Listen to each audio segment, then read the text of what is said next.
All right. Hello, everyone. Welcome. So, what an awesome party yesterday. I was really nervous yesterday when I was drinking beer and trying to control myself so that I would be here today, this morning. So, yeah, self-control. But yeah, it was really fun yesterday and really had an awesome time so far at Build Stuff. And I hope you enjoyed your, the conference so far. And yeah, it's a funny story how I arrived here. I was supposed to take a flight yesterday. I work in Norway, live in Norway, so I take a flight from Norway, and I missed my flight. It's never happened before, and it happened yesterday on Thursday, and it was really, that was really like panic. I was really panicked, and then I thought, okay, what am I going to do now? So I walked around the airport because I had already checked in. I had to get out of the airport and then go and try and get a new ticket to Vilnius. I managed to do that, and the ticket was like probably 10 times the price of Build Stuff. So yeah, I have no idea how I'm going to explain that to my boss, but here I am. So that's good. That's at least the good part. So yeah, welcome. So this is the longest title I have ever given in a talk before, and I hope you're going to enjoy this. It's a really interesting story. It's actually a story which is divided into two parts. So, but really, it has a common ground to it, and it has like a kind of a message to it. It's about building stuff. So, most welcome. Yes, so just a little bit about myself so that you know who is standing here and speaking to you. So my name is Sirar Salih. I'm a solution architect. I work at a company in Norway called Making Waves. I'm basically like a full stack developer who likes to work with backend, but is forced to the front end, and I mean I love front end as well. So I wouldn't say I'm an expert in different frameworks. I work with Angular, for instance, and a little bit of React sometimes. I'm very involved in the community. I use lots of my own time, free time, to try and share my knowledge with the communities in Oslo, and to kind of like help others and try and get help myself. I need that.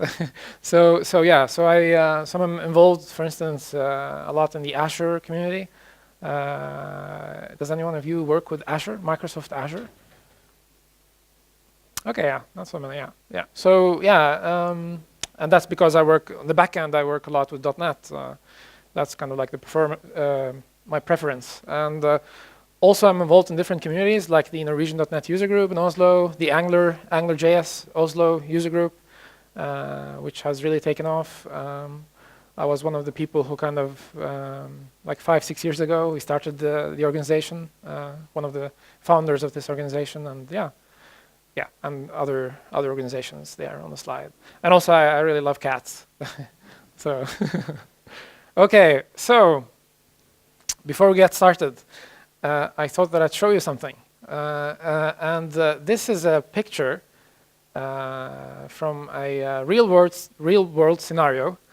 This is at a client in Oslo, and it's a picture of the same thing, but it's different perspectives, right? So what you see here is that we have two drawings, and the drawing on the top is the user journey, right? We want to build something here. We want to create something. And this is explaining the user journey, right? How does the whole thing work together? And the drawing under it is also the same thing, but it's from a different perspective. So can you guess who drew what in this picture? So the one on top is a UX designer. And the one on the bottom is a developer. So as you can see, when you work with different different people, you have different skill sets, right? So then you have like different people working with different skill sets, and they want to solve the same problem, right? But they have different perspectives. So for instance, the designer, she's, in this case it's a female, and she's really great at drawing, and she has a really great overview of the whole application, like lifeline, you could say. Whereas the developer here in the drawing in the bottom is not really great at drawing, and I myself as well, I'm not good at drawing at all. But the developer has his or her own kind of approach to solve the problem. So you see here, for instance, the developer is drawing you have like the client, you have like a client here, you have some API you connect to, and then you want to solve an issue. So I think this is really interesting because, you know, we're all trying to solve the same thing, but it's different people who have their own different approaches. Okay. So whenever you start building something,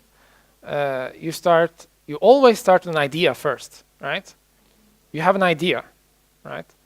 This is like the beginning. This is like the kind of like the start.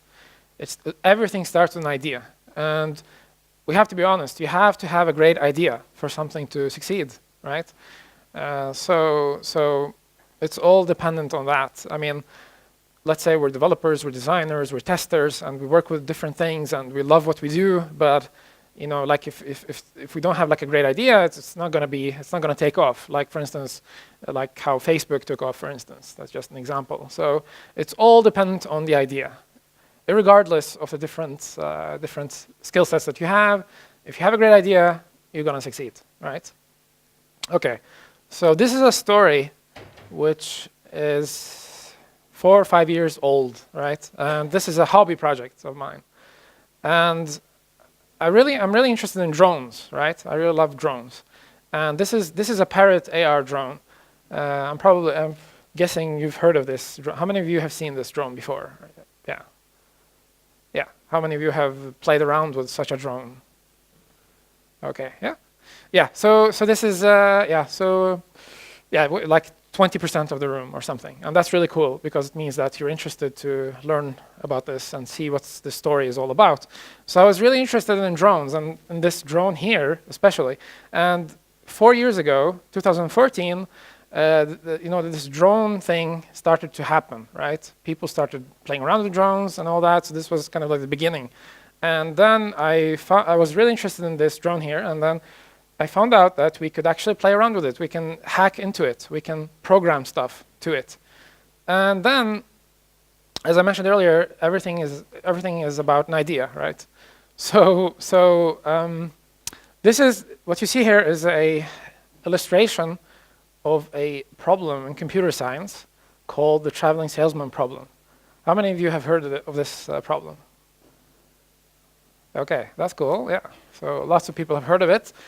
So this is a really complex problem because it's like it gets harder and harder the bigger the context is, right? So basically what the problem is all about is that what you see here is a salesman traveling in a car, and the salesman wants to sell his product through different cities, right, here, and he wants to do it in the most efficient way, right? He wants to do it in the quickest way to get the most profit, right? So how can the salesman travel through all those cities in the fastest way possible to sell his products and profit? And the problem here is that the more cities you have, the more harder the problem becomes. Does the salesman go to A and then goes to D, to B, to C? How does the route of his driving, how does that work out, right? So, and this was a problem that when you're studying computer science, you're going to kind of learn about this, right? And at the time, I had this in college, and I wanted to kind of combine that with drones, right? And like the flight path of drones, right?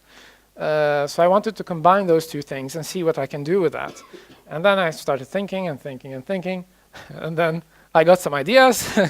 This is one of the ideas, like pizza delivery, right? We want to deliver pizza in the most quickest way possible, right, to people. But then I realized very quickly that that was a bad idea because the pizza would be pretty messed up by the time it got to the customer. So I don't think it's a good idea to kind of fly the pizza this way here, as you can see. So this idea was really that failed very quickly. And and then, you know, I started thinking and thinking and thinking, and then, you know, had another idea. This is another idea that I had, but, you know, it's really cool, looks really funny, and pretty cool. But do we really need that? Do we need do we need this? So yeah, so lots of ideas, you know. But the funny thing is that at the time, you know, I wanted to do all those things, but I didn't have a drone. I didn't have this drone at home, right? And so what are you going to do if you don't have the things you need in your project? What do?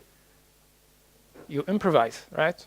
You have to just improvise, see what can we do to make things happen. And then I did some research, and then I found out that there is this video game called Arma 3. Has anyone of you heard of this video game? Yeah, quite a lot of people. Yeah. So Arma 3 it's actually like a military simulation game, right? So I didn't want to I have nothing to. I have no feelings for like military or things like that. I'm not a fan of that at all. I'm against that actually. But I found out that in this game they actually had this drone. They had like the same drone, the Parrot drone. They had that in the game.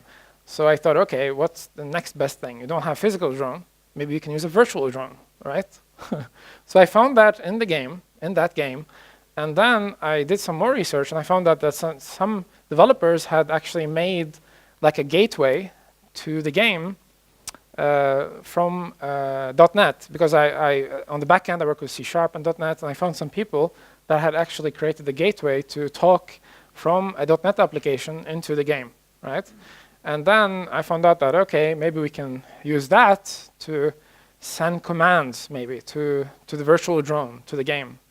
So then I just started, you know, writing some code, and then here's a very simple example. This is in C#, and what I'm doing here is this is just very simple code. I'm sending a command here to a stream writer, which is like a console, like in .NET. It's just you have like a console, and then you send commands to the console. This is what I'm doing here basically. Doing that, I found out eventually that it was really easy to do this, because then, you know, as you can see here, on the left side you have the drone in the game, on the right side you have the console, and then I'm sending commands through the console, and then it's going through TCP/IP to the game, and then flying the drone. So it was really cool. It worked. It just worked. So that was really awesome. But then, you know, like there were lots of challenges here, because, for instance, the waypoint sets, or the points on the map in the game, are kind of custom. They're different from. It's not latitude, longitude, for instance, and things like that. So I'll get to that very soon, how I kind of solved that issue. So that was really cool. That just worked when I tested it out, and then. The next thing was, of course, the algorithm, right? The algorithm to solve the traveling salesman problem, right? And it's a very complex problem. Computer science, we haven't really solved the problem, but there are different approaches to kind of measure and solve it through fixed points, right? So here we go. So back in college, I had written an algorithm. Which is by no means, I don't even want you to see the code because it's not something that I'm very proud of, but it's something that I did when I was studying as a student. So here's just a video showing you. Let's see if we can start it. Here we go. So here's the algorithm that I had developed back in college, and this algorithm here is trying to solve the traveling salesman problem through a simple circle, right? This is just a circle, and you know, like the solution is really to just have a drawing throughout the whole circle. That's the solution, right? To solve it here. But what the algorithm is doing is that this is a genetic algorithm. A genetic algorithm is an algorithm that learns through experience, right? It learns through experience to try and solve an issue. And it uses DNAs and genetics, and this is what it's based on. So this is what the algorithm is doing here. It's trying to calculate the quickest route, which is a full circle, through learning, through experience here, right? So this is what it's trying to do. And here in this example, we have 100 points. And that's quite, yeah, it's probably, it's not like an easy problem. 100 cities, right? And the salesman has to travel through 100 cities. So it's not really very easy problem to solve, but this is what the algorithm is doing right now. It's trying to solve the issue. So I wanted to use this in the drone, right? To get the drone to fly through this fixed set of points in the quickest way possible. Okay, so, and then, let's see. Here we go. So here we go. So then I had the algorithm, but then you have your algorithm, you have your drone. Where are you going to do the computation, right? To have the algorithm go through the set of points and do the computation and all that. Well, it was it's a good idea to have it in the cloud, right? That could be a way to do it, and probably the best way to do it, because then you don't need to do anything like locally and all that. So then in the cloud, that's what I thought. And then being a .NET developer and all that, I went with Azure, And this is just since I'm a .NET developer, you can use different services, like cloud services, So AWS, Amazon, all that, so you could do that as well, but I went with Azure in that case. And that worked pretty well. So what I did was that I took the algorithm and I placed it as like a cloud service. That's what I did, basically, as a cloud service. And the algorithm will take in a fixed set of points, and then it will return the shortest path through those points. And then, I started to, I found out that, I need like an interface to do this, right? I'm a developer. I'm really, really bad at creating like user interfaces and all that. So I just created something very simple here. So here we have, this is a very simple, at the time it was like a Windows Phone application, because again, .NET developer and all that. So I created like a very simple Windows Phone application, as you can see here, that takes in coordinates. And then when you click on solve, it will just return the shortest path through those coordinates. So clicking on solve will do a request to the cloud, send in the points to the algorithm, then you get the shortest path. And then, it started with that, and then I kind of iterated on that, and then used a map, an actual map, from the real world on the phone. And this is actually where I live. This is the area where I live in Oslo. And I started to just put the points on the map, and then just, clicking on solve, and then you get the shortest path, and it will draw the path, right? And according to the algorithm that I wrote, that would be the shortest path, right? According to that algorithm. So yeah. So this is how the architecture looks like, basically. And as you can see, here's the Windows Phone application. It will send the requests to Azure. It will say, give me the XY coordinates firstly, because we have to go from longitude to latitude, and then we get that back here, and then we can feed the game, the Arma 3 game here, with the coordinates through TCP, and then the drone will fly right in the game. And just I want to show you a video here, show you how it looks like in the game. So I'm just going to. Okay, so this is how it would look like. Okay, we get sound as well. That's really cool. Yeah. So you feed the points to the drone in the game, and then the drone will start flying. And this drone has a camera in it. This has to be a bug. His head is gone. Must be a bug in the game. But the drone has a camera in it, high definition camera. And as you can see, you can look from inside the camera, and also you see the drone flying. And it looks like the real thing. It really looks like the real thing here. So as you can see, it's flying around, and you get like the live feed from the camera. And this is just like an example from the game. As you can see, it's really smooth and all that.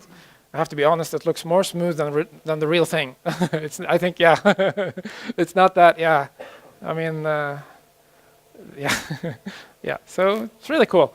So I did all that, right? And then when I did all this, I kind of I pitched that to the company where I worked at the time, and I told them, I did this thing here, and I want a drone, right?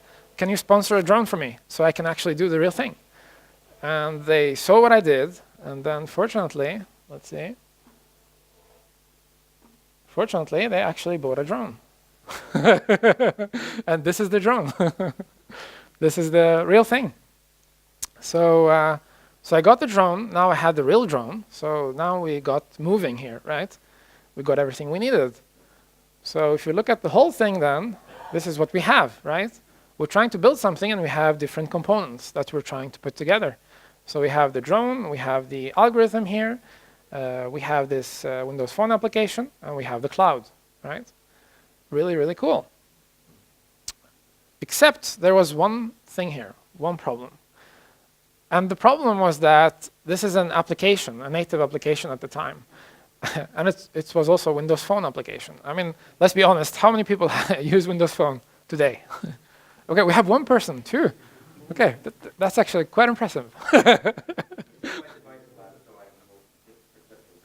Okay, just for testing purposes. Okay. So you have it for testing purposes.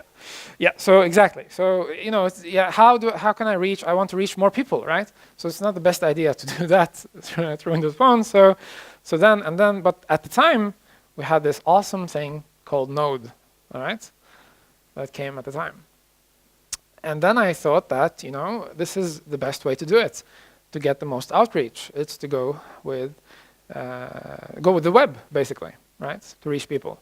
So I wanted to have this available on the web so that you can control this drone from anywhere. That would be the best thing to do. And just one thing I forgot to mention, by the way, we have the slido.com that you can use to send questions. Sorry, I forgot to mention that, but you can do that, and we'll take questions afterwards. So we have nodes, and then I did research on that, and then I found out that actually some developers had already thought about that, and they had we have a library there called ardrone, and this is a simple JavaScript library that connects to the drone directly. So the drone works like a router, right? It's like it sends out signal through Wi-Fi, and then you connect to the drone through the network you can use this framework here called the ardrone. So that was cool. That was the first starting point, right? And then I found out that we have this another library called the ardrone-autonomy, because I wanted to have, so the first one is just to connect to the drone and fly the drone simply. The other library actually makes it possible for the drone to fly autonomously through a set of points, and that's exactly what I wanted at the time. But all of this worked locally, right? So this worked locally. I wanted to do this through the internet. I wanted to have it like global. So then I created my own library called the Node Server Airdrone. Not a very creative name, but but this is the library that I created that basically uses those two libraries together to provide what we need here, which is feeding a set of points to the drone through the internet and having the drone fly. And then I published the library at NPM. And I had never done that before. That was the first time ever, actually, that I created a library and actually published it to NPM. And that was cool. That was a really cool experience to do that. It didn't go viral. It didn't go viral at all. But actually some people actually downloaded it. So that's really cool. So people actually downloaded the thing. And then some people actually sent pull requests and all that. But it was the people that I knew, it was my close friends who did that. It wasn't like random people who came and just put in pull requests. But it was actually used. So then it's on GitHub, as you can see here. And that was a really, really cool experience. Okay, so I thought that now it's time to show you some code, basically. So let's see how this goes. Let's see. So what I want to show you is basically the library that I created. And it's a very simple thing, as you can see here. So this is like very simple. This is how I define the library. And it's using, as you can see here, it's using those two libraries here. And it's a server, right? It's a node server. So then, as you can see here, we have like a takeoff. Yeah? Sorry? Yeah, I'll try to zoom in. Let's see. So let's see, one more time. Is that better? Yeah. Great. very good. So this is the server basically, the node server, and it has like a post which is takeoff, and it's like the takeoff post will just use the ardrone library to take off. It will land after 5 seconds. Then we have like takeoff and spin, which is also the same principle, just that the drone will spin, and then if we continue here, then the most interesting part of this library that I created is this function here, this post here, which is takeoff and fly. That's the essence. This is what we needed, right? Because this request here will actually take a query, right? It will take a query, which is the coordinates that you need. So you send in XY coordinates, and then first it will take off, and then I'm saying here, after 8 seconds, check, because you can either send a collection of points, or you can only send like XY coordinates. So this is what I'm doing here, and it's very simple code. It's not that, So, and then it takes in the coordinates, and then as you can see, it will just split, and then this is the interesting part here, the controller.go, right? This will fly the drone to the set of points. This is the most kind of like the essence of the library. This is this part here. But one thing I should mention, and it's that this is async, right? Everything is async, so that I'm saying after 8 seconds, do this, and then after 1 second, after you're done, please land the drone. This is very naive, right? Very naive code, because it will not. There will be always some issues, right? So it will not be 8 seconds, precisely 8 seconds to do these things, and it's async, so there will be lots of issues to do this. But this is kind of like the essence to do that. So yeah, and there's also lots of weird behavior with the drone when you do this. This is like a discretion thing if you try this out. So, but this actually did the job. So yeah, and here we have the land function, the land request. Yeah, this is basically the library here. So let's go back. Okay, so just to kind of summarize all the stuff that I have done to get this to work, and everything is open source, right? You'll find everything on GitHub. So you'll find the code there that I made, and you can use it, you can play around with it, you can do whatever you want to do with it. And there's lots of stuff there that I'm, like code quality-wise, I'm not proud of it at all. So please, if you want to clean it up, go ahead, you can do whatever you want. So as you can see here, we have this is the algorithms part where you will find the genetic algorithm actually that I used here. I have like an algorithms repo that has lots of stuff. All that stuff is from college.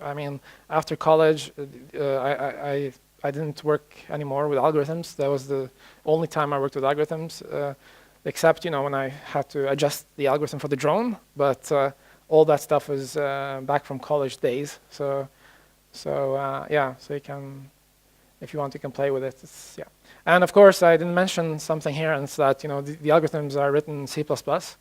Again, I don't remember so much from C++ today, but this is what I did back in college. So you can just go ahead and play with it if you want. And here is this repo here is the cloud service in Azure.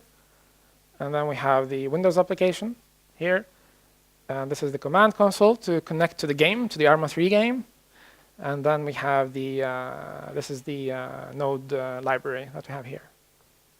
Okay, great. So 4 years later, okay? And a total different thing. This is like a pivot, If you work with, let's say, like if you work with Lean Startup and all that, you probably heard of pivoting, right?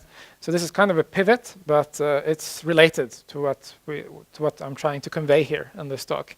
And 4 years later, and we arrive to 2018, and then we have this thing called GDPR, right? So how many of you have had to tackle this thing here and have seen it as a problem, basically, when you're working with software? Come on, how many of you? Come on. More than that, yeah. Yes, okay. Lots of people, right? So this is one of the things, the General Data Protection Regulation from the EU, which is a directive. And when this thing came out, like we had to, I would say it was really challenging to work as a developer when this thing came out. We had to do so many changes. We had to, regulate ourselves. We had to all the data stuff and all that. We had to, be more protective of the, client data, and it's understandable, but it was a real hard push, and it was like kind of probably the opposite of what you're doing when you're creating something like a drone to do that and this and that, and fly around and film people. It's the opposite. It's the total opposite of the idea of GDPR, right? And then we have all this thing with GDPR, and then suddenly I found myself at the Norwegian Parliament. This is the Norwegian Parliament in Oslo, and an example there is that you're building something, right, for a client, but it's a really bureaucratic organization. It's very tough. There's very tough bureaucracy there, and they have lots of security regulations, and they're using not new tech. They're using old tech, like we're talking like 8-year-old technology. So we're talking pure JavaScript, jQuery, and all that. So you're coming into such a context where it's actually maybe the opposite of what you want to do today when you want to work with new tech, right, and all that. You're suddenly in there, and you want to do, but you still have to build something for that organization, right? We still have to do our jobs and like provide value and build stuff for such context as well. So you have to kind of remember that that it's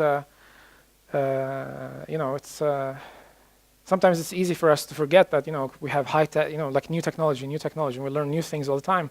But there are lots of clients, lots of organizations where they use old things, and we have to kind of understand that and get into that context and provide value there.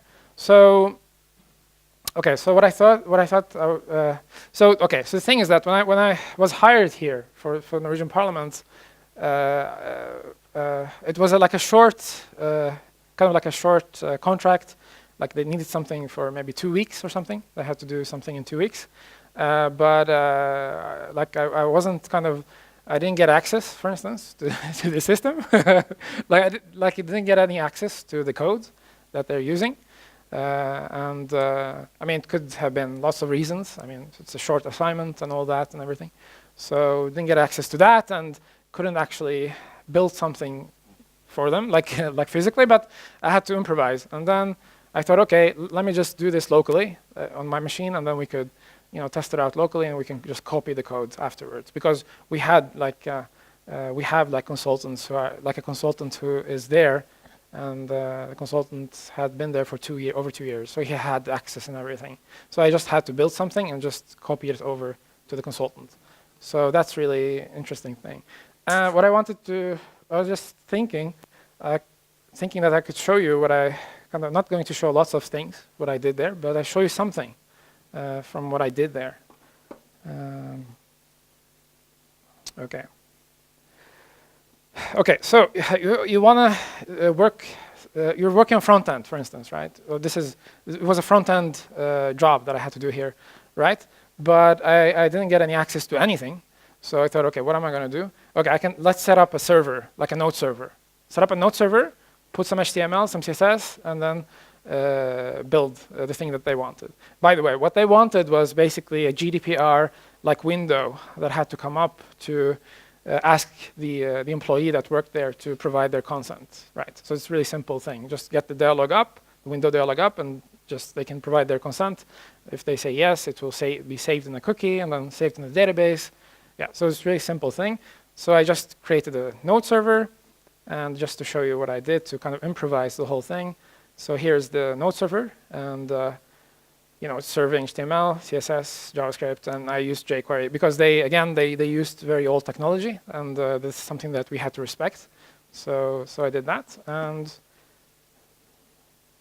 so if we go to this file here, this is the code that I wrote for them, and it's just very simple. Show the dialog up here, and then you'll just check the cookie and the database, And if the user had already like said yes, I consent, you can use my data, the answer will be saved in a cookie, and then we will hide the dialog, and then we will save in the database. And here is the kind of this is just checking if the user exists. So doing a request to the backend here, and if the user is found, just hide the window. So so my point here is that very often you'll get into such situations where you have to just improvise and work with old technology to meet the user needs. So we have to kind of be flexible when we get to such situations. Okay. So let's go back.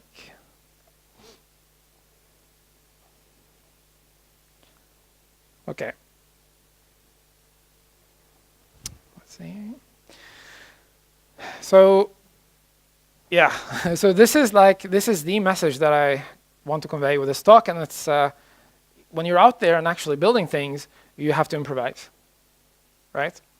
So you have to definitely improvise, and sometimes you have to do things that you're not comfortable with, maybe.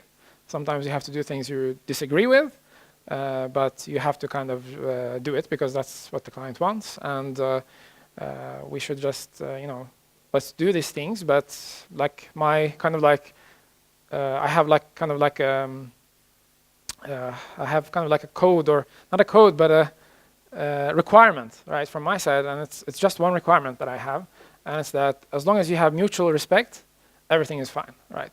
If there's no mutual respect between you as a developer, designer, tester, as an IT, working with IT, and between you and the client, there's no mutual respect, and if people are being cruel to you, for instance, if the client starts to become cruel with you and starts to, to kind of do attacks on you, verbal attacks and all that, that's like, no, then I'm not going to do this, whatever the costs, right? I'm not going to do this.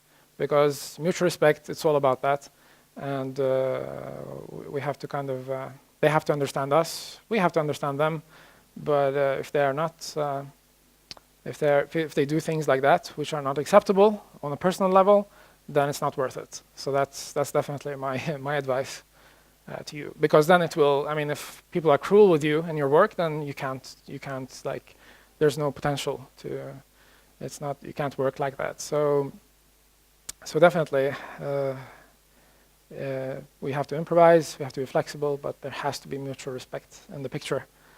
Yeah, I really hope that you enjoyed this talk. Thank you so much for watching, and please follow me on Twitter, and you'll find lots of other code at my GitHub here, and here's my blog, and I have some time now for questions to take from you. I really love questions if you have any, and of course let me also see at the slido.com here if there are any questions. But first, maybe we can start with that. Let's look at Slido first. Okay, we have an interesting question here. So we have a question here.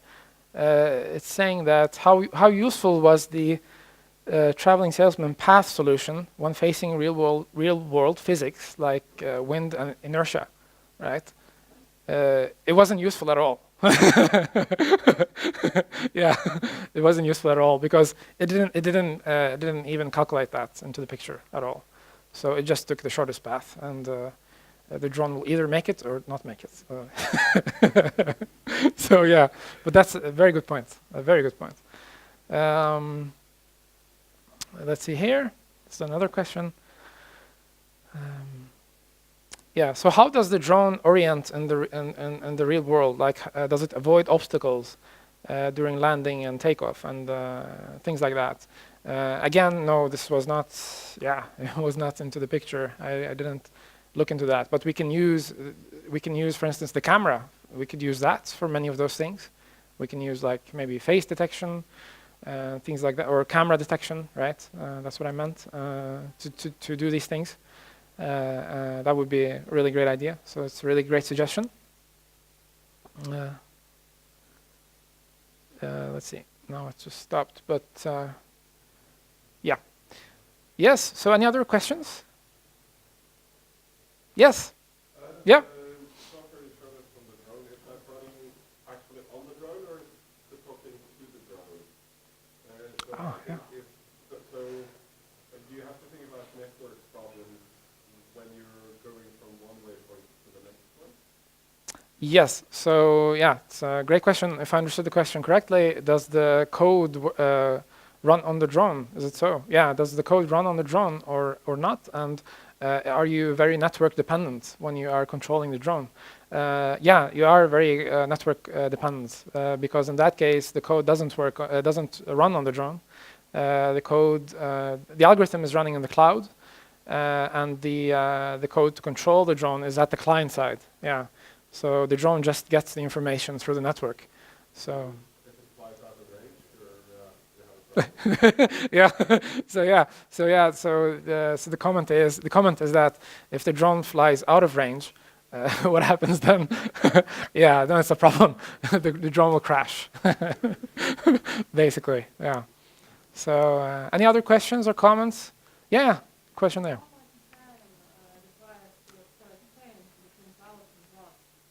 Yeah. So the question is there a delay, right? How long is the delay? Yeah. How long is the delay between the cloud service and the drone? Yeah. It's actually very impressive. It's just a couple of seconds, maybe a second, maybe 1 second or so, to get the shortest path from the cloud service into the drone. It's perhaps a second or two. It's really impressive. Yeah. So it happens really quickly. The whole thing happens very quickly. Yeah.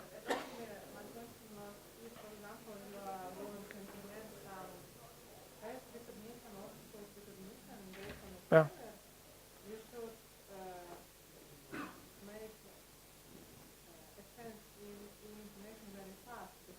Yeah. Yes. Yeah.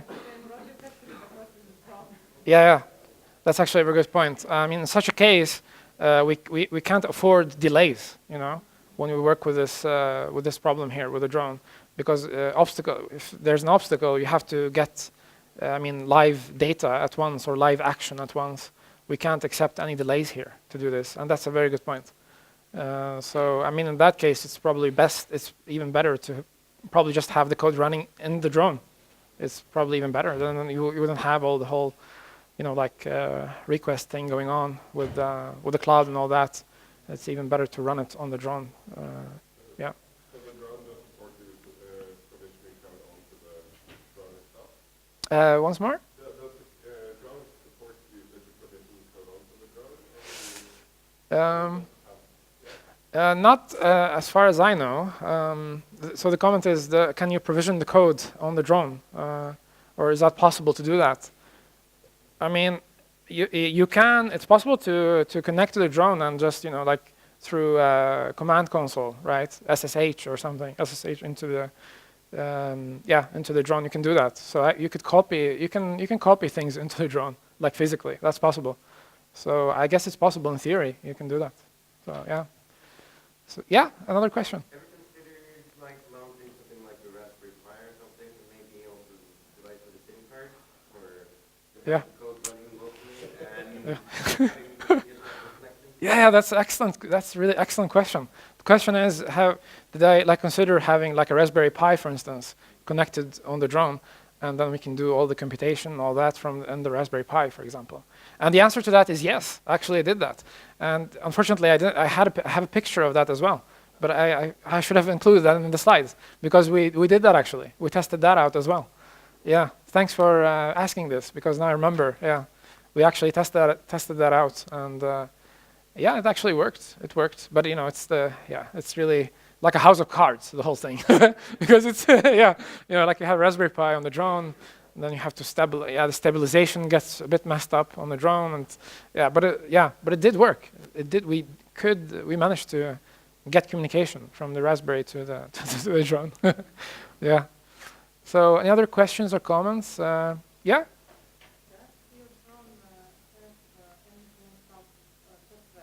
Any? Sorry. Okay. Pre-installed. Yeah. So, does the drone have any pre-installed software? No, not that I know. No, not that I know of, at least. Ah, you mean, oh, sorry. So there is an app, for instance. Yeah, absolutely. I thought you meant there's something inside the drone. No, there's absolutely an app for iPhone and Android to control the drone. So, so that's possible, but it's local, of course, right? Everything is local. Yeah. So. no, no app for Windows Phone except the one you saw on the slides. that was something. But yeah, and I never managed to. I mean, I don't dare to publish something like that. Yeah. Oh, we still have like still have like 5 minutes. If you have any other, yeah. Where's the drone now? Yeah. So yeah, exactly. So where's the drone now? Yeah. Yeah. What happened to that drone? I think it became so rattled up that it's not alive anymore. I think. Yeah, so it's sitting somewhere. Yeah, at home, I guess, like inside a basement or something. But I don't think it works anymore. That's why I don't have it with me here today. But yeah. And if you remember the picture, there was some. Did you remember the picture? There was actually duct tape. Did you see that? Yeah. Yeah. Yeah. Poor drone. Yeah. Any other questions or comments? Anything regarding the old tech thing and discussion there? You know, like and all that. Yeah. Question there. Yeah, absolutely. Yeah. The question is, can I read the information from Slido? But the thing is that I lost the. I can't see the questions anymore. Yeah. Yeah. Yes. It says. Yeah. Okay. Now I understand. Now I understand. So it's saying here in Slido that at 1:10 p.m. to 3:10 p.m. The Garage and Lambda workshops will swap places. Okay. Garage and Lambda will change places.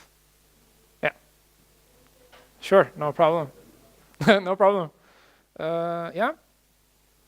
Any other questions or input? All right. Thank you so much for coming. That was a really fun talk, and yeah, have a great time further. Thanks.